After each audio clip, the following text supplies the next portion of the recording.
Y vamos a un tema más mundano y más cercano a su bolsillo. El gobierno aumentó el sueldo mínimo vital a 600 soles. ¿Quiénes ganan? ¿Quiénes pierden? Veamos la nota.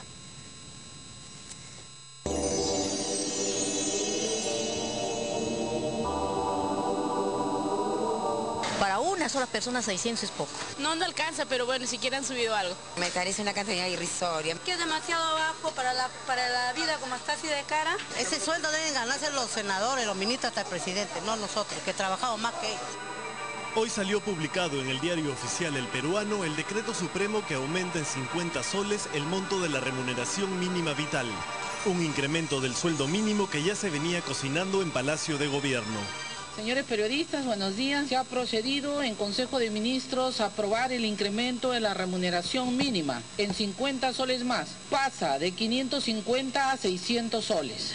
Es el monto por debajo del cual no puede pagar o no debe pagar el empresario o empleador. La finalidad del salario mínimo es preservar el poder adquisitivo de los trabajadores y está ligado a la idea de la dignidad por una parte y por otro lado a la preservación del poder adquisitivo y de la satisfacción de necesidades básicas del trabajador y de su familia. Pero en principio no es el Poder Ejecutivo el que debería decidir unilateralmente los incrementos a la remuneración básica. Para eso existe el Consejo Nacional del Trabajo. Y eso está integrado por representantes de los trabajadores que normalmente son de las centrales sindicales y representantes de los grupos empresariales, usualmente por sectores. Hay representantes de los sectores más importantes entre los empleadores y de las centrales sindicales también, dentro de este Consejo Nacional de Trabajo, ¿no? Y evidentemente representantes del Ministerio de Trabajo y técnicos de este ministerio. La mejor forma de distribución es mediante el llamado diálogo social. Es decir, el acuerdo que puede resultar de los interesados, que son el Estado en primer lugar, los gremios empresariales y los gremios laborales. Pero el último fin de semana el presidente García anunció que como el Consejo no se ponía de acuerdo en un monto, él tendría que decidir de cuánto sería el aumento. La gente no puede seguir esperando que se pongan de acuerdo los representantes de estas personas. ¿Qué le respondo yo a un trabajador que está ganando 550 soles y que dice no me aumentan ni siquiera el 10% de lo que gano después de 2 años? Está muy bien el consenso, pero cuando no se da rápidamente el consenso, para eso está el presidente de la República. Creo que no era la mejor forma, dado el esfuerzo que había reunido el Consejo Nacional de Trabajo en volver a poner sobre la mesa diversos temas, siendo este uno de los más sensibles. Habida cuenta que todos los días tenemos noticias de la mejora en nuestro país en materia económica. Sin embargo, el aumento decretado por el presidente García ya es un hecho, pese a los reclamos que hicieran en un primer momento los gremios empresariales. Uno de los principales argumentos para oponerse al aumento del sueldo mínimo son los llamados costos laborales. Pues muchas veces se ha dicho que los costos laborales y por los costos laborales y se establece esto como a veces un argumento fácil de defensa, que no necesariamente, que a veces sí evidentemente impacta de forma negativa. No todos los empresarios están en la misma situación para poder afrontar un incremento. Si yo tengo 5 trabajadores, puedo, pero si tengo más, ¿cuál es mi proyección incluso, ¿no? Mi presupuesto anual? Todas las empresas probablemente a esta fecha ya pensaron, aunque no hayan hecho el balance de este año, ya planificaron sus áreas de recursos humanos, cuáles van a ser los beneficios que van a otorgar sus trabajadores para el próximo año. Sube la remuneración mínima y un primer efecto es el del incremento de la llamada asignación familiar. La asignación familiar equivale al 10% del monto de la remuneración mínima. Si sube a 600 soles, la asignación familiar subirá a 60. Y esto es base de cálculo para considerar la compensación por tiempo de servicios o la remuneración computable para efectos de la compensación por tiempo de servicios. Es base de cálculo también para la determinación de la remuneración vacacional, de las gratificaciones legales, es decir, por fiestas patrias y por Navidad. Hay un conjunto de implicancias colaterales que quizás sí podría reflejar de alguna manera el malestar de ciertos empresarios, del sector empresarial ciertamente, por estos incrementos. Además, se dice que el aumento del sueldo mínimo podría afectar negativamente a las pequeñas y microempresas, pues muchas no podrían pagar a sus trabajadores en planilla. Pero fue la propia ministra de Trabajo quien se encargó de rebatir ese argumento. Se ha tenido en cuenta también la situación de las micro y pequeñas empresas. En ese caso, se ha visto que el crecimiento económico también las ha tocado, y en el caso de Lima Metropolitana tenemos que la remuneración para estos trabajadores estaría en promedio a 780 soles. Es por eso que consideramos que no puede haber un perjuicio. También se dice que la principal beneficiada de este incremento no sería otra que la informalidad, compuesta por empresarios que no tributan y trabajadores que no reciben el sueldo mínimo y no tienen derechos laborales. A estos microempresarios o pequeños empresarios informales el incremento del salario mínimo, creo, ni les va ni les viene. Y si me permites la expresión coloquial, no les hace cosquillas. Porque probablemente si ellos van a seguir pagando, si ahora pagan 300, con el incremento de la remuneración mínima no van a tener ningún problema en seguir pagando 300 soles.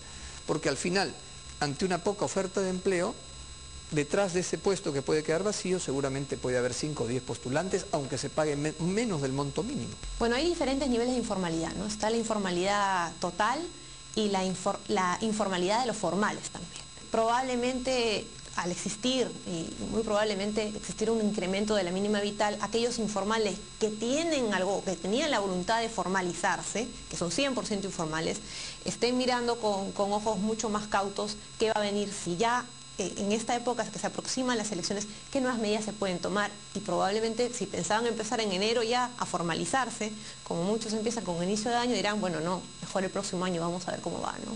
Entonces, ¿puede retrasar la formalización de aquellos informales? Yo creo que sí. Finalmente, la CONFIEP ha saludado la decisión del gobierno de aumentar el sueldo mínimo en 50 soles. Pero los gremios de trabajadores consideran que es un incremento casi insignificante, sobre todo considerando que el discurso oficial del gobierno es celebrar nuestra supuesta bonanza económica. Naturalmente, si todos estamos viendo que el Perú está en franco crecimiento, hay una mínima aspiración de los trabajadores de ser partícipes también de ese incremento. Hasta el año 2007 la remuneración mínima vital era de 500 soles. En octubre de ese año pasó a 530 soles. En el 2008 subió a 550 soles y ahora, 2 años después, será de 600 nuevos soles. Cifra bastante inferior a lo que se estima es el valor de la canasta básica familiar. Tengo entendido que algún medio oficial señala que la canasta básica debiera andar alrededor de los 1.292, 1.300 soles mensuales, y ciertamente 550 o 600 soles están por debajo de eso. Alguna ONG, algún organismo no gubernamental probablemente pensaría un monto que esté alrededor de los 1.800 soles. Yo me permito entender que una canasta básica razonable podría ser de unos 2.000 soles mensuales, pensando en una familia promedio de papá, mamá, 2 hijos en edad escolar, trabajando ambos, el padre y la madre, ¿no? Para la canasta familiar definitivamente no. No alcanza para nada. Se lleva el agua, la luz, hábitos, paga policía, eso lleva todo. Y nosotros nos queda el sencillo. ¿Quién puede vivir con 600 soles? La señora Alan García, más bien que le den 600 soles para su mes, a ver si vive con eso. Es muy poco, es pura demagogias. Solo es para salvar a su candidata, pues. Muchos han criticado este aumento del sueldo mínimo, además de por el monto, por el momento en que el oficialismo decide aplicarlo. En el último tramo del gobierno aprista y habiendo lanzado recientemente a su candidata presidencial. Niego completamente que tenga una naturaleza populista o de otra característica. Este es un incremento que se hace técnicamente considerando la situación de las empresas y también el crecimiento económico, y sobre todo porque se busca proteger la capacidad adquisitiva de los salarios de nuestros trabajadores. En realidad eso es una coyuntura particular, pero también es cierto que esto se viene acumulando, ¿no? Entonces es como un punto en agenda que estaba pendiente, y evidentemente también es un espaldarazo para quien postula por el partido gobierno. El aumento de 50 nuevos soles al sueldo mínimo ya es una realidad, pero el gobierno ha decidido que se aplique gradualmente. Así, en diciembre se aumentará 30 soles y recién en febrero los 20 soles restantes.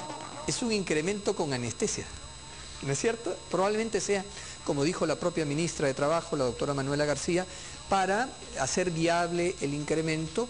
Y en todo caso, quizás me permito agregar, suavizar el impacto que eventualmente pudiera tener en ciertos empleadores. Un incremento de la remuneración mínima vital decretada por el gobierno sin respetar las negociaciones del ente encargado del tema y en una coyuntura política que sin duda genera suspicacia.